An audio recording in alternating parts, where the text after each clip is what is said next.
ఇక్కడే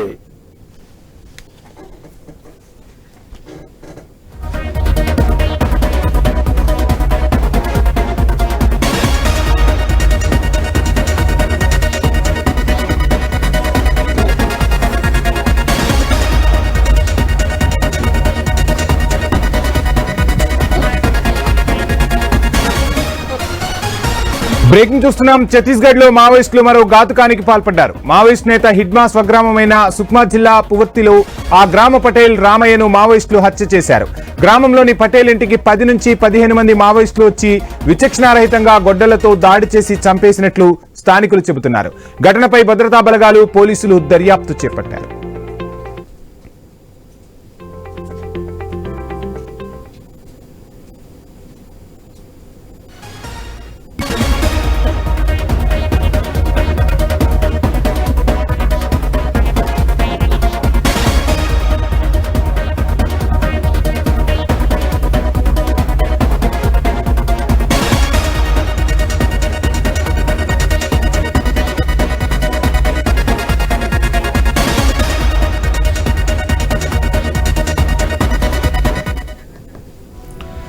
ఛత్తీస్గఢ్ లో మావోయిస్టులు మరో ఘాతుకానికి పాల్పడ్డారు. మావోయిస్ట్ నేత హిడ్మా స్వగ్రామమైన సుక్మా జిల్లా పువర్తిలో ఆ గ్రామ పటేల్ రామయ్యను మావోయిస్టులు హత్య చేశారు. గ్రామంలోని పటేల్ ఇంటికి 10 నుంచి 15 మంది మావోయిస్టులు వచ్చి విచక్షణారహితంగా గొడ్డలతో దాడి చేసి చంపేసినట్లు స్థానికులు చెబుతున్నారు. ఘటనపై భద్రతా బలగాలు పోలీసులు దర్యాప్తు చేపట్టారు.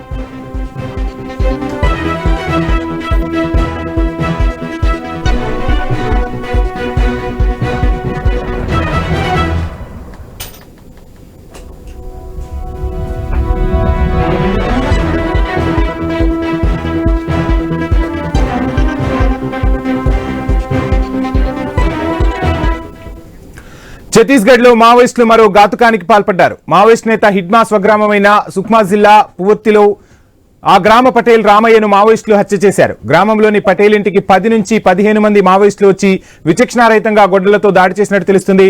ఇదే అంశానికి సంబంధించి ఫుల్ డీటెయిల్స్ మా ప్రతినిధి నవీన్ అందిస్తారు. నవీన్. వంశీ, మనం చూడొచ్చు ఛత్తీస్గఢ్ రాష్ట్రంలోని సుక్మా జిల్లా పువర్తి గ్రామంలో గ్రామ పెద్దగా ఉన్నవంటి ఆ పటేల్ అనే రామయ్యనైతే అతి కిరాతకంగా మావోయిస్టులు నరికి చంపినట్టు పరిస్థితి మనకు కనపడుతుంది. ఎందుకంటే గత కొంతకాలం నుంచి కూడా పువర్తి అనేది హిడ్మా సొంత గ్రామం అని చెప్పుకోవచ్చు. ఆ సొంత గ్రామంలో ఇప్పటికే కేంద్రానికి సంబంధించిన కేంద్ర బలంగా సిఆర్పిఎఫ్ భారీ ఎత్తున క్యాంపు పెట్టినట్టు పరిస్థితి కాపాడుతుంది. అయితే ఆ క్యాంపు పెట్టిన కంచి కూడా పూర్తి స్థాయిలో కూడా అక్కడ పోలీసులకి రామయ్య సహకరిస్తున్నాడని చెప్పేసి కూడా అనుమానాలు వ్యక్తం చేస్తున్నారు. గతంలో కూడా ఆ పటేల్ ని దాన్ని పూర్తిగా తను వ్యతిరేకించారు, పోలీసులకు సపోర్ట్ చేయొద్దని చెప్పేసి కూడా మావోయిస్టులు పలుమార్లు అక్కడ హెచ్చరికలు కూడా జారీ చేసినట్టు పరిస్థితి కాబట్టి అయితే పూర్తి స్థాయిలో కూడా అంటే స్వగ్రామం హిడ్మా స్వగ్రామం పువర్తిలో ఒక పక్క క్యాంపు ఉన్నది. క్యాంపు దాదాపుగా 1000 మంది కూడా భద్రతా బలగాలున్న సమయంలో పువర్తికి మావోయిస్టు 10 నుంచి 15 మంది పటేల్ రామయ్య ఇంటికి వచ్చినట్టు పరిస్థితిగా పడుతుంది. అర్ధరాత్రి పూట వచ్చి తనని మాట్లాడాలని చెప్పేసి నిద్ర లేపినట్టు పరిస్థితిగా పడుతుంది. లేపంగానే వెంటనే కూడా అక్కడే నరికి చంపినట్టు దృశ్యాలు కూడా మనం చూడొచ్చు. పడుకొని ఉన్నట్టు మంచం మీద పడుకొని ఉన్నప్పుడే నరికి చంపినట్టుగా తెలుస్తుంది. అక్కడ పూర్తి స్థాయి కూడా పోలీసులకు ఆయన ఇన్ఫార్మర్ గా వ్యవహరిస్తున్నారు.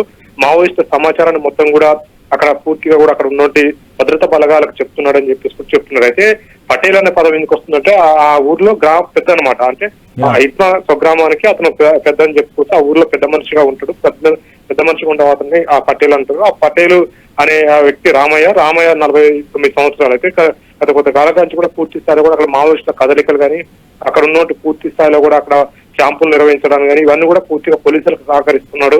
ఆ మావోయిస్టులకు సానుభూతికి ఎవరైతున్నారో వాళ్ళ సమాచారాన్ని కూడా రామయ్య ఇస్తున్నాడని చెప్పేసి కూడా అతి కిరాతకంగా నరికి చంపినట్టుగా చెప్తున్నారు. దాదాపుగా మనం చూసుకుంటే 10 నుంచి 15 మంది మావోయిస్టు సివిల్ డ్రెస్ తో వచ్చిన పరిస్థితి కాబట్టి ఎవరు కూడా వెపన్స్ వాడకుండా గొడ్డలతో కత్తులతో వచ్చి లేపి అది పడుకున్న సమయంలో లేపి మాట్లాడాలని చెప్పేసి అతి కిరాతకంగా చంపినట్టుగా ఆ గ్రామస్తులు చెప్తున్నట్టు పరిస్థితి కాబట్టి ఎందుకంటే ఈ మధ్య కాలంలో పువర్తి గ్రామంలో అక్కడ క్యాంపు నిర్వహిస్తున్నారు. సిఆర్పిఎఫ్ భారీ ఎత్తున క్యాంపులు పెట్టిన కాంచి ఎలాంటి అలజడి లేదు. కానీ ఈ హత్య ఒక అలజడి అయితే రేపినట్టు పరిస్థితి కాబట్టి ఎందుకంటే హిడ్మా సొంత గ్రామం అది సొంత ఊరు ఉన్నట్టు పరిస్థితి కాబట్టి అక్కడ భద్రతా వర్గాలు అక్కడ క్యాంపు పెట్టినప్పుడు కూడా వాళ్ళ విజయం సాధించారని చెప్పొచ్చు. కానీ ఇప్పుడు మళ్ళీ మావోయిస్టు కదలికలు స్పష్టంగా కనపడుతున్నాయి. అక్కడ గ్రామ పెద్దను కూడా చంపినట్టు పరిస్థితి కనపడుతుంది. ఇదేగా ఒక ఉలికిపాటు అని చెప్పుకోవచ్చు. వరుసగా మనం చూసుకున్నట్టయితే ఇవాళ అడిషనల్ ఎస్పీని అక్కడ ఐఈడి తోటి బ్లాస్ట్ చేసినట్టు పరిస్థితిగా పడుతుంది. ఐఈడి తోటి అతను చనిపోయాడు. ఈ రోజు అది చూసుకున్నట్టయితే గ్రామ పెద్ద పువ్వర్తిలో గ్రామ పెద్దని కూడా దారుణంగా అతి కిరాతకంగా నరికి చంపినట్టు పరిస్థితి కాబట్టి మావోయిస్ట్ కదలికలు అయితే